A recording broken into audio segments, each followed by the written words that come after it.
Be sure you download the note card that goes along with this sermon, and you can print it out and you can follow along, fill it in as you follow the sermon. If you like this sermon, want to see more like this, give us a thumbs up, subscribe to the channel, also hit the bell notification so you'll be notified when other new content is added to this site. We try to add sermons as often as we can. We'll try to add some Bible question and answers that we've done before in the past, other things we may be adding to this.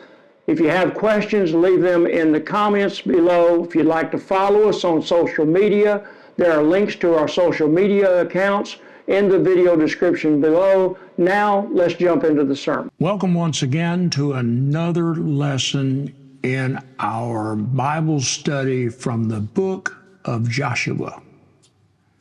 With this lesson, we're going to cover chapters 13 through 17. As you see from this chart, we're covering part 4, distribution of the land. The section is Joshua 13 through 21. We'll cover part 1 today in this lesson. The war is going to end. Joshua is likely 87 years old. There's some land yet to be possessed. A biography of Caleb is contained here. The land is divided among the tribes in the subsequent chapters. Bible Project's chart shows us in Joshua chapters 13 through 22, and there it is. Joshua divides the land, kind of a boring part, really, and you'll see that as we go through this. Joshua 13 through 24, this chart has all the way to the end, the dividing of the land, accountability to complete God's mission, we see. There's kind of a map to help us with some of the names that we're going to see, some of the cities we're going to see. The cities of refuge are in the stars. We'll have more to say about that when we go through these chapters, particularly 18 through 21. We'll be covering.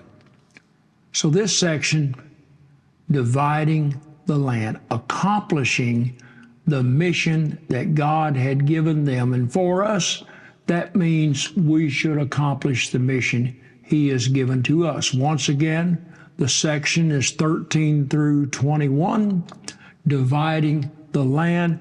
With this lesson, 13 through 17, we'll be looking at, and let me pause just a minute.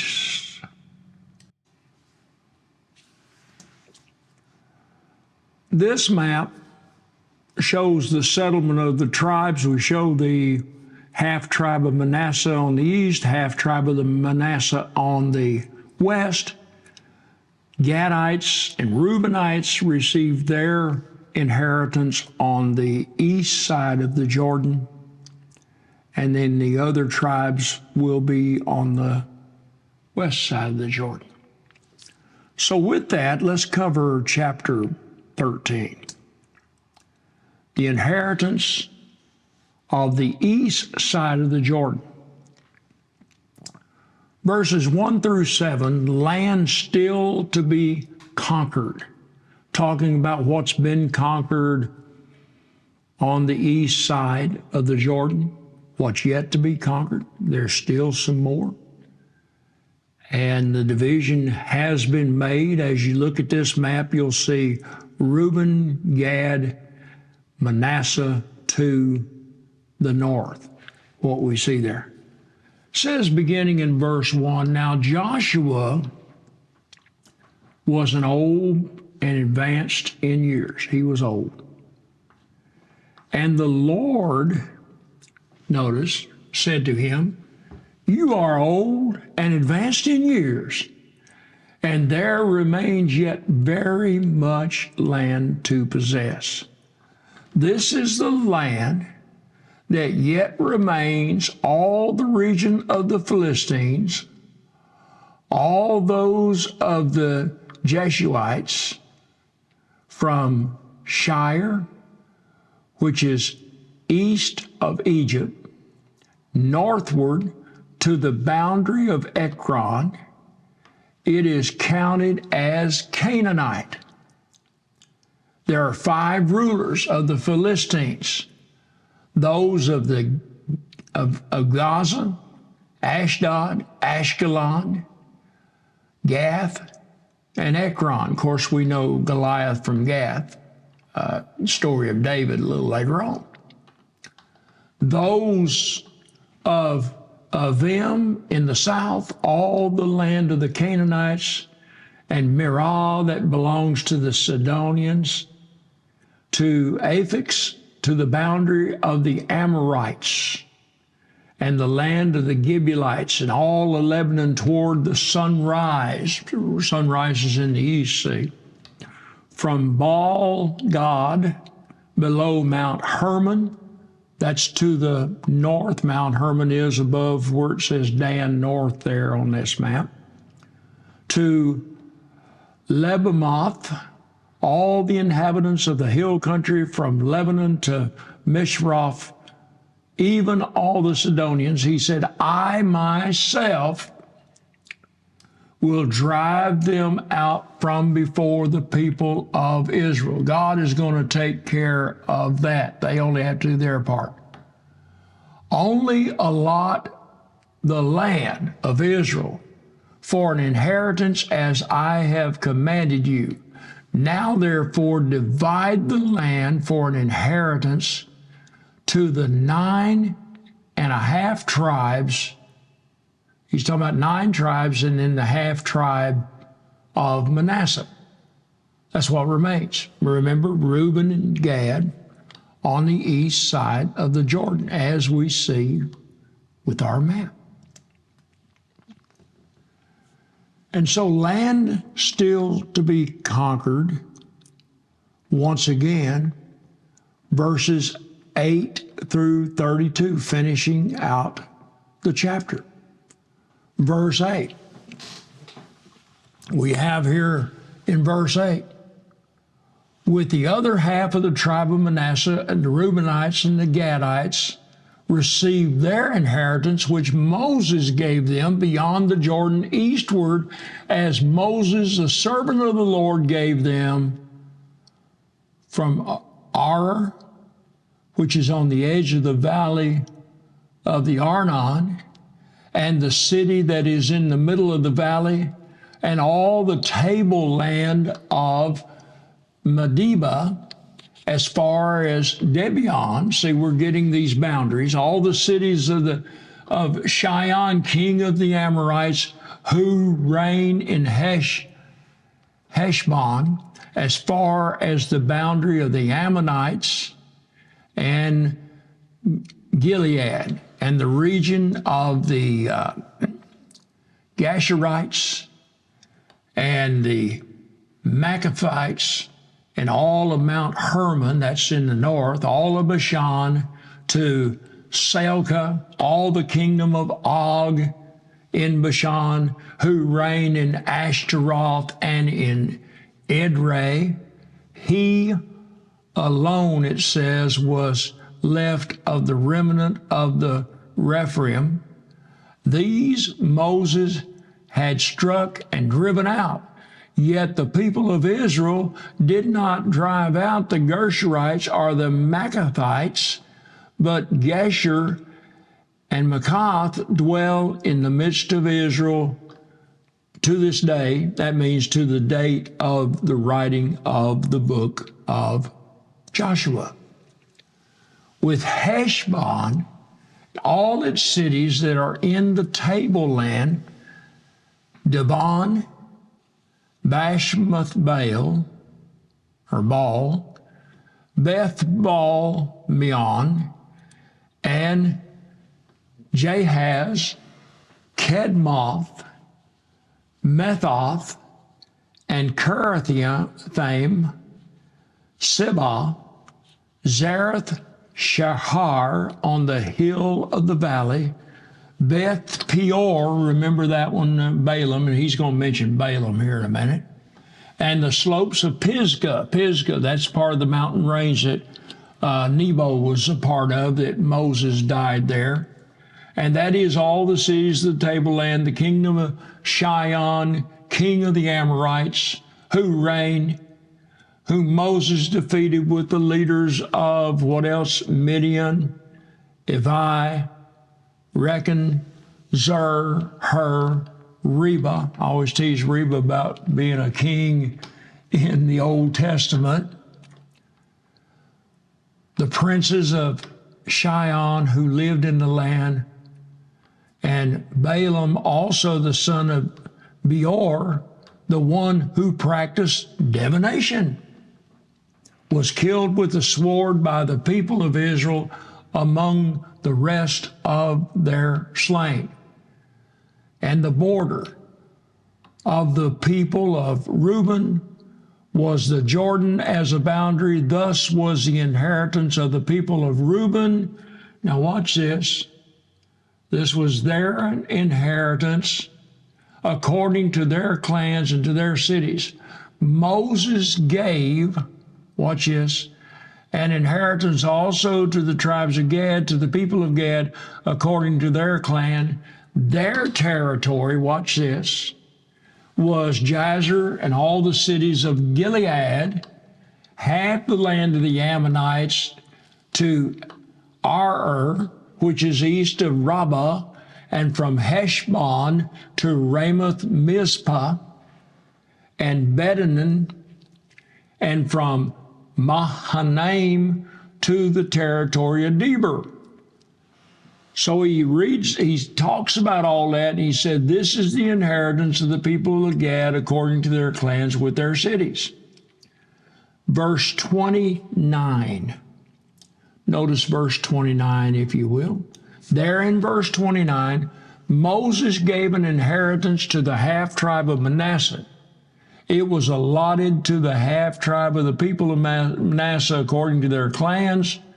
Their region extended from Mahathaim through all Bashan, the whole kingdom of Og, king of Bashan, all the towns of Jair, which are in Bashan, 60 cities, half Gilead and Ashtaroth, Edrei, the cities of the kingdom of Og in Bashan. There were allotted to the people of Machir, the son of Manasseh, for the half-tribe of the people of Machir according to their clans. These are the inheritances that Moses distributed in the plains of Moab beyond the Jordan east of Eden. But to the tribe of Levi, Moses gave no inheritance. Remember, the Levites, they got 48 cities plus cities of refuge. The Lord God of Israel as their inheritance, just as he said. Chapter 14, we look at the inheritance west of the Jordan. Having considered the 3.5 tribes on the east side, we now look at the remaining tribes on the west. We look at the inheritance west of the Jordan. Now, this map kind of shows us the breakdown of the west side of the Jordan. Reuben, Simeon, Levi, Judah, Issachar, Zebulun, Dan, Naphtali, Gad, Asher, and then, of course, Joseph, Ephraim, Manasseh, and, of course, then the tribe of Benjamin.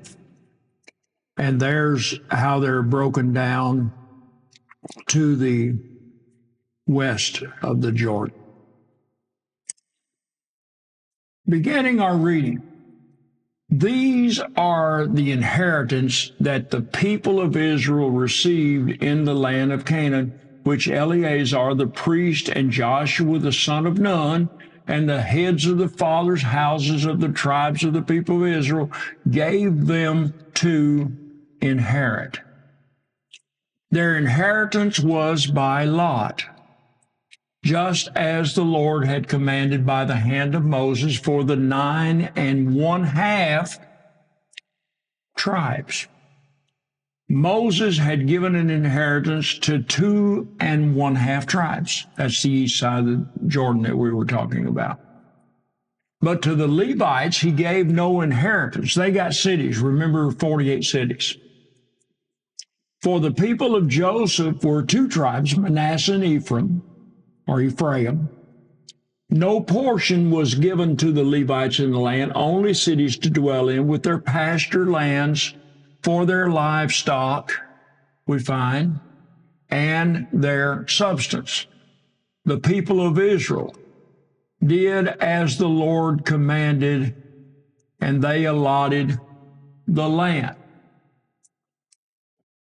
Now we get into chapter 6. We get into Caleb's request. Remember, Caleb was one of the spies in the first spies that gave the good report along with Joshua. And for that, being faithful to the Lord, he is like getting a pick of a litter. He's getting the pick of the land, his pick. The people of Judah came to Joshua at Gilgal. Remember, that's base camp, Gilgal. Caleb, the son of Jephunneh, the Kenizzite, said to him, "You know what the Lord said to Moses, the man of God, in Kadesh Barnea concerning you and me. I was 40 years old when Moses, the servant of the Lord, sent me from Kadesh Barnea to spy out the land. I brought him word again as it was in my heart. But my brothers who went up with me, these other 8 spies, he's not counting Joshua in this, Joshua gave a good report as well, made the heart of the people melt. Yet I wholly followed the Lord my God." And he says, now, verse 10, "Behold, the Lord has kept me alive just as he said. These 45 years since the time that the Lord spoke the words to Moses while Israel walked in the wilderness." Remember, they're walking in the wilderness. "And now, behold, I am this day 85. 45 years had passed. 45 years passes quick. And he says about this, "I am still as strong today as I was in the day Moses sent me." He says, "My strength now is as my strength was then, for war and for going and coming.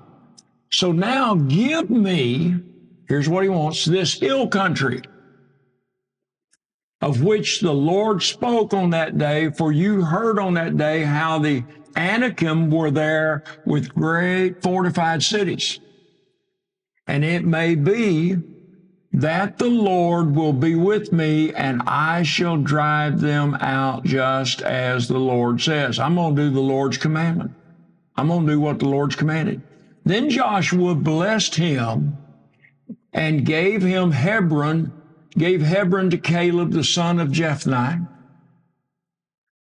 the Kenizzite, to this day, because he wholly followed the Lord, the God of Israel. Now the name of Hebron formerly, here it is, was Kiriath Arba. Arba was the greatest man among the Anakim. And the land had rest from war. No more war. It's good to have peace. Now, then we learn in chapter 15, we go into 15 now, we're going to talk about the allotment for Judah as we begin to study Judah now. The allotment for the people of Judah, according to their clans, reached southward to the boundary of Edom to the wilderness of Zin. We kind of get an idea of where that is as we talk about Judah. There's one of the borders along the Dead Sea that we see there. Ran to the end of the Salt Sea, it's called here in the Bible, but Dead Sea we know it as today. From the bay that faces southward, it goes out southward of the ascent of the south ascent. Let me find it here. South of Kadesh Barnea, and it goes southward to the ascent of Akrabim, passes along to Zin, goes up south to Kadesh Barnea, along by Zeron to Adar, turns to Karka, passes along to Asmon, goes out by the brook of Egypt, and comes to its end at the sea. This shall be your southern boundary. Kind of reminds me when we were in Wilmington, Illinois, they'd talk about a curve that they would call Coogan's Curve. And of course, not being from the area, I didn't know where that was and found out it was just south of Wilmington. As you go out of Wilmington, there it is. So some of these names, even around the part I'm in now, I don't recognize a lot of them. But they'll talk about White Lightning Road or whatever. Okay, whatever you say.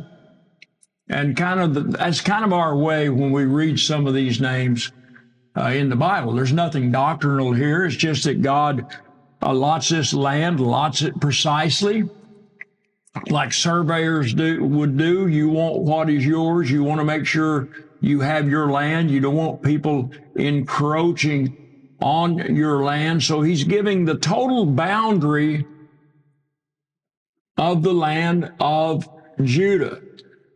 Now, let's go down to verse 12. Drop to verse 12.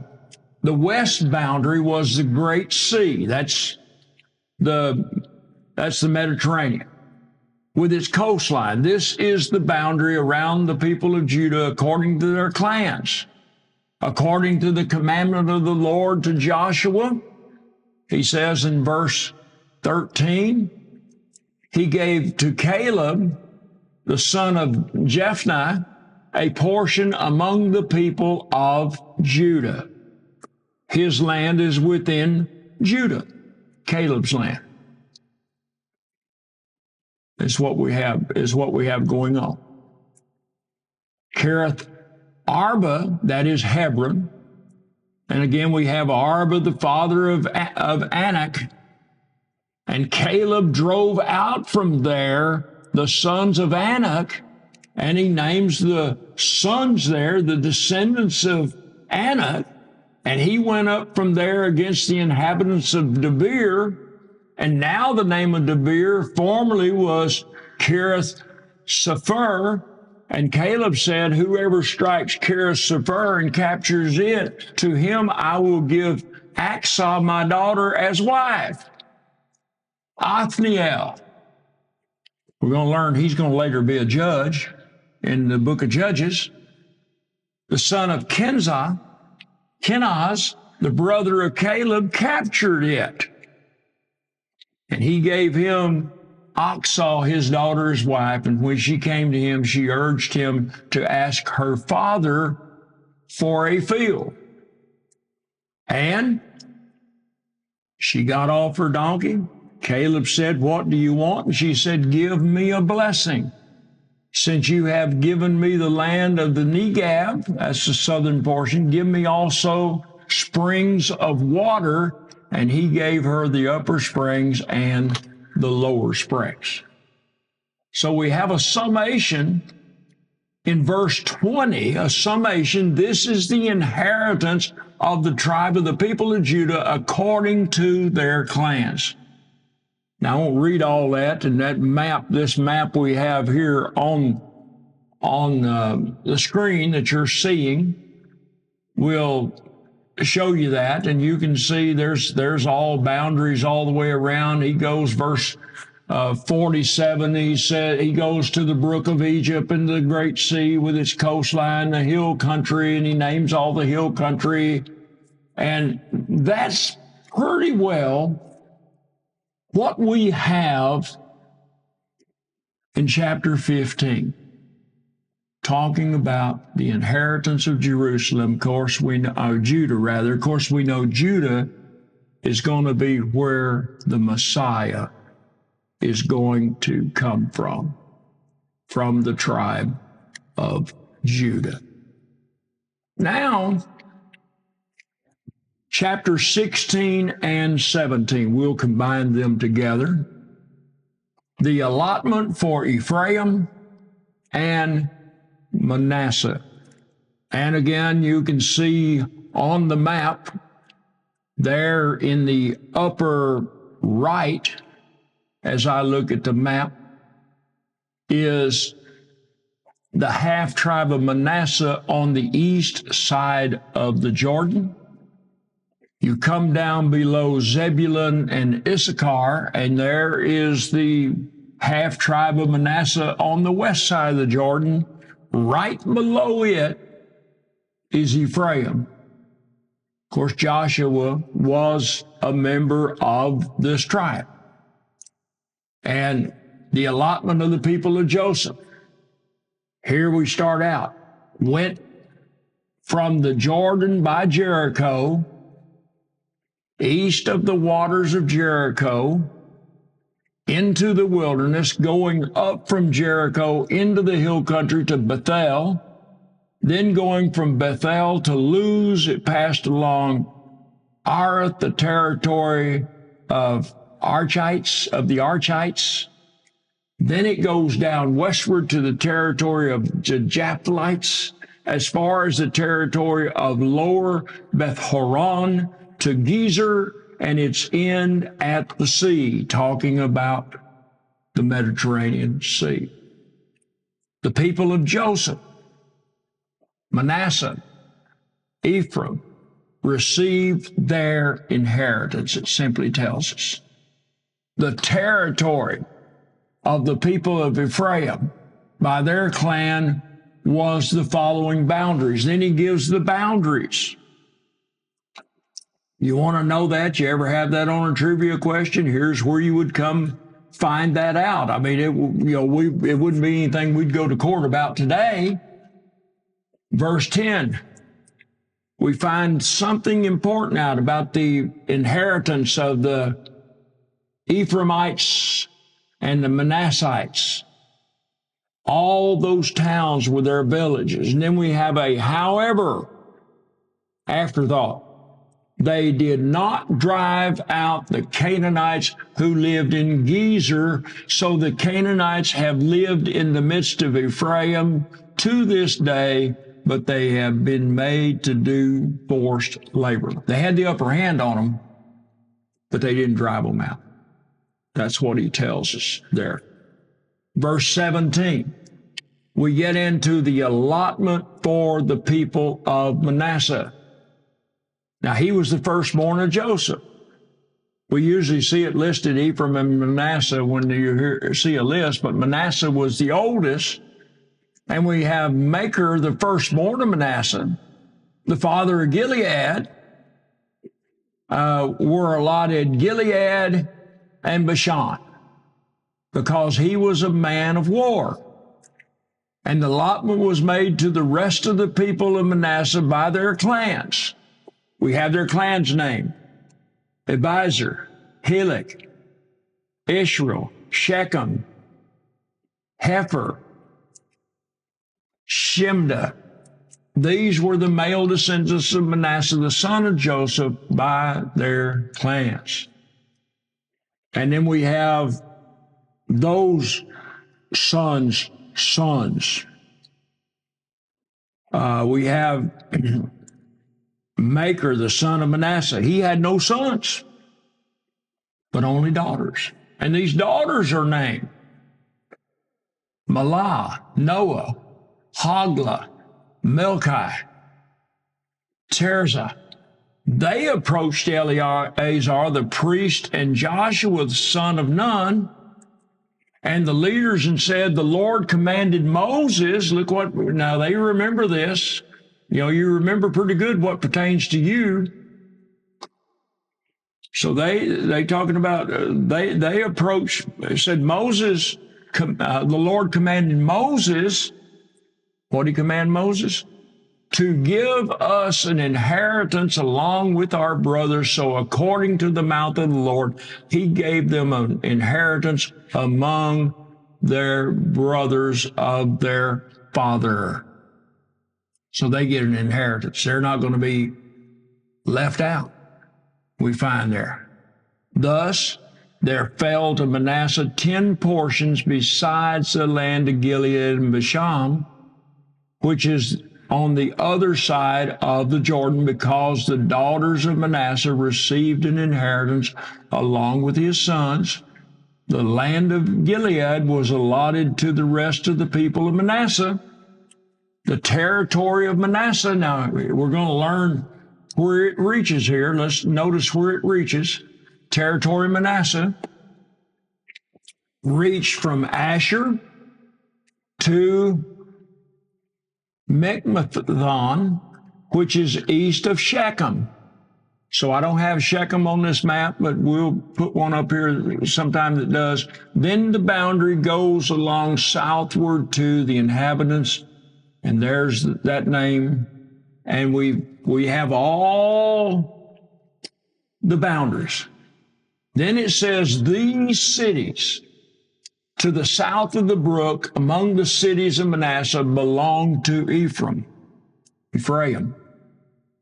Then the boundary of Manasseh goes on the north side of the brook and ends at the sea, that is the Mediterranean Sea. The land to the south being Ephraim's. So you look at this map, you can kind of see how Manasseh is above Ephraim. And so you see also on the other side, Dan is going to get a little piece of land. Later we'll have a story about how that happens. We'll have that happening after the divided kingdom. Now, verse 11, also in Issachar.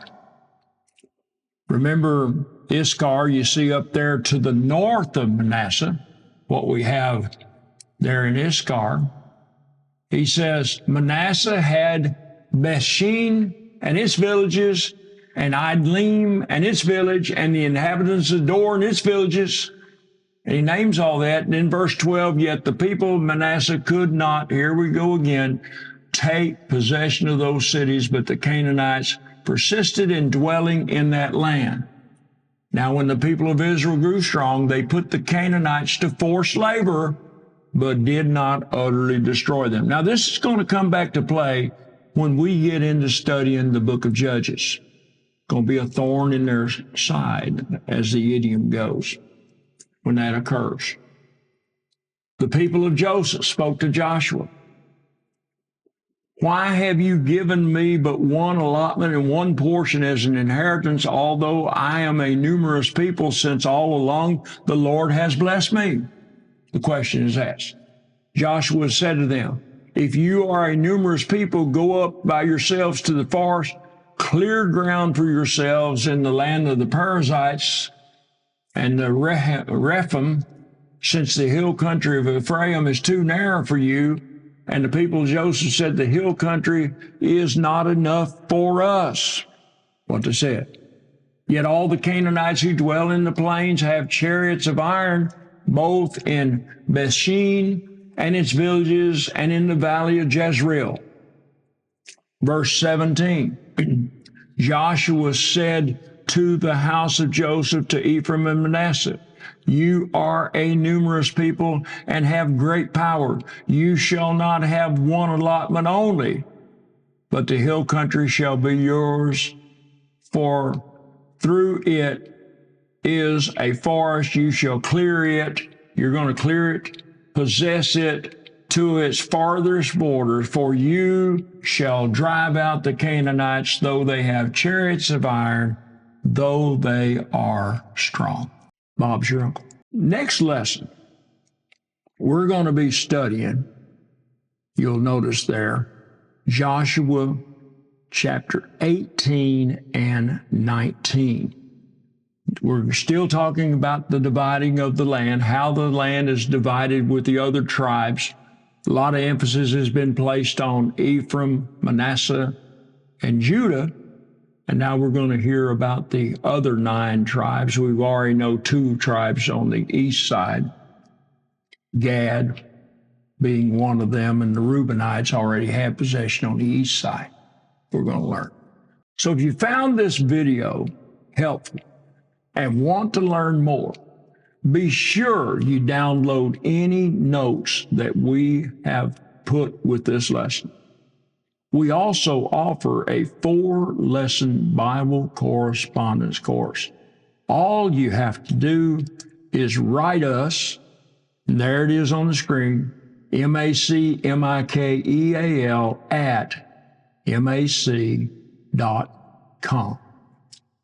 Remember, we are in it for the likes and the subs. We here at the Spring Hill Church of Christ want to help you with your growth in the knowledge of God's Word.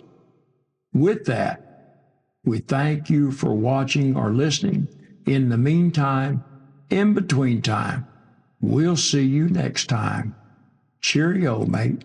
Bob's your uncle.